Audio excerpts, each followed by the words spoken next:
সরকারকেই তার দায় গ্রহণ করতে হবে।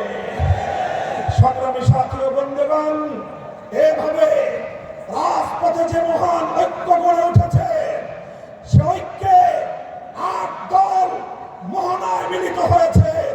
ইনশাআল্লাহ জুলাইপন্থী প্রতিটি রাজনৈতিক পক্ষকে দেশকে ভালোবাসতে হলে আগামী দিনে জুলাই বিপ্লবের চেতনা বাস্তবায়ন করতে হলে ৮ দলের এই মোহনায় মিলিত হওয়া ছাড়া বিকল্প কোনো পথ নাই।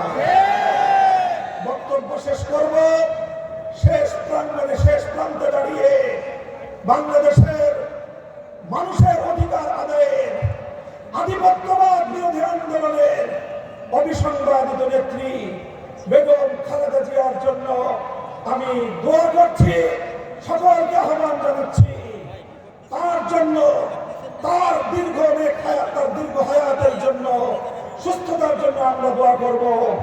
দলীয় সংকীর্ণতার ঊর্ধ্বে উঠে দেশ এবং জাতিকে ভালোবাসতে চাই আমরা।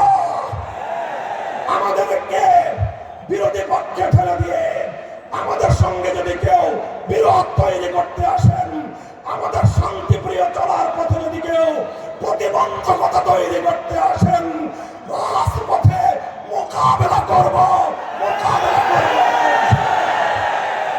এই প্রস্তুত থাকবেন তো? জীবন দিতে হলে জীবন দেব, রক্ত দিতে হলে রক্ত দেব।